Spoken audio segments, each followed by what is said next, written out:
Oi pessoal, tudo bem? Hoje a gente vai estar dando continuidade aos nossos vídeos aqui da parte de fabricação mecânica, né? A gente vai estar retomando, né, a análise aqui dessa situação problema, né? Eu vou relê-la aqui novamente, né? No último vídeo a gente falou bastante sobre movimento efetivo de corte, né? Adentrou um pouco aí sobre profundidade de corte. E hoje a gente vai estar falando um pouco mais sobre profundidade de corte, né, e características específicas, né, do ciclo de desbaste e ciclo de acabamento. No próximo vídeo a gente vai para a parte do cálculo, né, para poder resolver aí essa questão. Bom, supondo que a peça cilíndrica abaixo, né, venha a ser torneada e seu diâmetro inicial é 50 milímetros e o diâmetro final dela será 38 milímetros, né, indica a quantidade de movimentos efetivos de corte para desbaste e a quantidade de movimentos efetivos para acabamento, analisando as informações das ferramentas indicadas abaixo, né. E aqui a gente tem justamente a característica das duas ferramentas.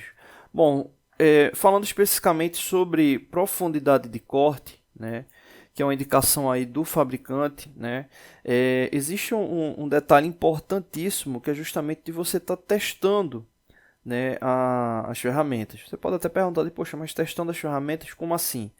Né? Aqui a gente está falando de dois ciclos, né, o ciclo de desbaste e o ciclo de acabamento. O ciclo de desbaste ele tem como objetivo a aproximação, né, da dimensão final da peça, né, aquela situação, né, aproximar a dimensão final da peça de forma segura, né, ou seja, remover o máximo possível de material, mas chegando ali de forma segura, né, para que você venha depois na sequência realizar o ciclo de acabamento e atingir características geométricas da peça e consequentemente também características de estado de superfície, né, ou seja, características de rugosidade. Só que muitas vezes o que acontece? Você acaba fazendo um ciclo de desbaste mais forçado do que o necessário, né? Então você já acaba tendo ali um superaquecimento ali da peça e isso às vezes acaba impactando no próprio ciclo de acabamento. Né? Você acaba tendo que ter uma necessidade maior de refrigeração da peça ali durante a usinagem. Né? Então é importante, né, garantir que durante o ciclo de desbaste, né, você venha ali utilizar características específicas, né, do fabricante, né, ou seja, respeitando a profundidade de corte limite. Né? Nesse caso aqui a profundidade de corte limite é de 2,5 milímetros, o que significa na prática? Né? Vou mudar aqui a imagem. 2,5 milímetros, né, representa justamente que essa é a altura, né, a profundidade máxima que a ferramenta ela vai poder penetrar na peça ali removendo material. Né? Então isso aí seria justamente de 2,5 milímetros. E essa característica é importante porque, por exemplo, você trabalha numa empresa que tem um ciclo, um departamento, né, de engenharia para a parte de processos, né, para a parte de fluxograma.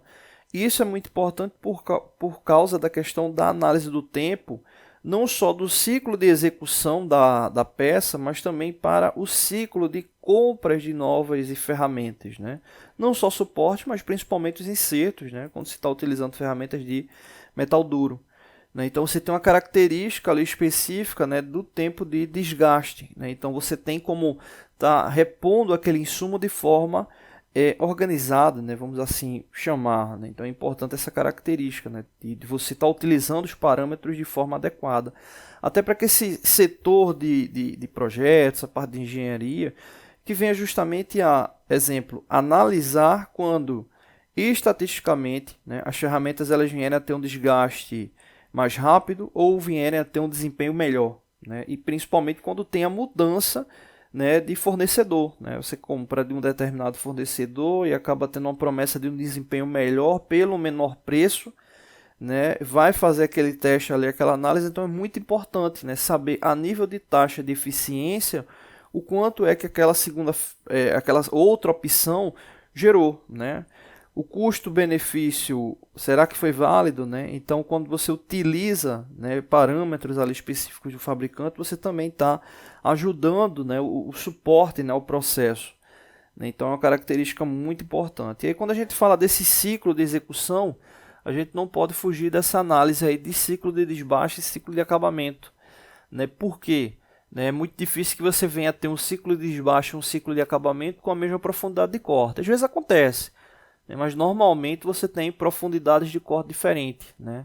Então você acaba tendo a quantidade de movimentos específicos ali para o desbaste e a quantidade de movimentos específicos para acabamento.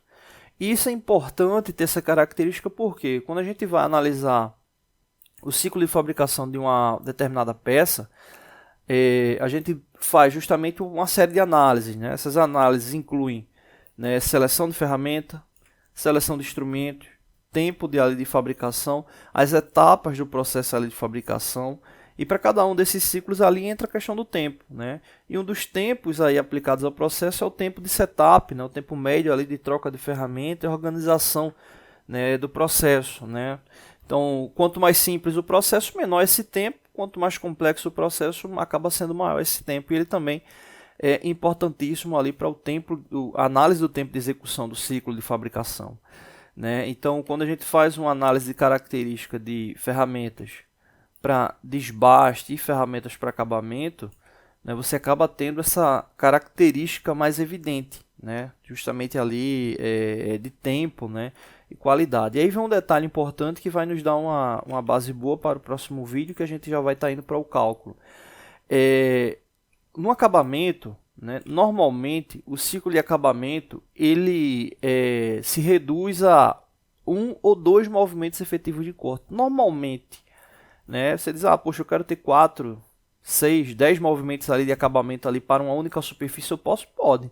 Só que você vai ter um ciclo de tempo bem maior. Normalmente o acabamento você acaba tendo lá uma rotação normalmente mais alta, às vezes um avanço mais lento, né? Então normalmente ali 1, 2 movimentos ali você já consegue chegar ali ao ponto específico, né, de característica final, tanto da parte dimensional quanto da parte ali de rugosidade, né? Então basicamente você faz a grande remoção do material, que é o desbaste, e depois ali vai para o acabamento ali, reduzindo essa questão da quantidade de movimentos aí a 1, 2 movimentos, porque o acabamento ele é de fato ali a etapa final, né? Então já fica essa análise aí para o próximo vídeo, que é o cálculo, tá bom? Não deixe de se inscrever no canal, toda semana tem vídeos novos, valeu!